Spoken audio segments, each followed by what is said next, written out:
विचार करू नका, ह्या संदर्भामध्ये भावनिक होऊ नका। आम्ही जेवढं काही साहेबांच्या कारकिर्दीमध्ये साहेबांना भरभरून द्यायला पाहिजे तेवढं भरभरून दिलं, त्याच्यात तुम्ही पण कमी पडला नाही, मी पण कमी पडलो नाही। आता साधं एक म्हण आहे, म्हणतात 4 दिवस सासूचे 4 दिवस आता सुनेचे आलेले आहेत। आणि आमची कांचन पण बाहेरची नाही, आमची कुलांचीच घरची म्हणजे घरची झालेली आहे। त्याच्यामुळे काही जण म्हणतात बाहेरचे आता 40 वर्ष झाली तर बाहेरचे म्हणतात, राव काय आता म्हणायचं। आता तुमच्या घरातल्या सुनेला तुम्ही बाहेरचे म्हणाल का रे? बघा आता तुम्हाला पटते का बघा बाबा, आपलं काय नाही। हे जे काही चाललेलं आहे, अरे निवडणुकीचं बोला ना, विकासाचं बोला ना, कुठं काय आम्ही कमी पडलो तर ते सांगा ना, भावनिक कशाला मुद्दा करताय।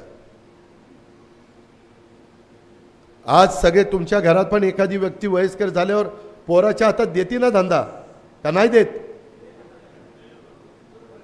मग द्या ना आमच्या हातात। नाही मी खोटं नाही बोलत,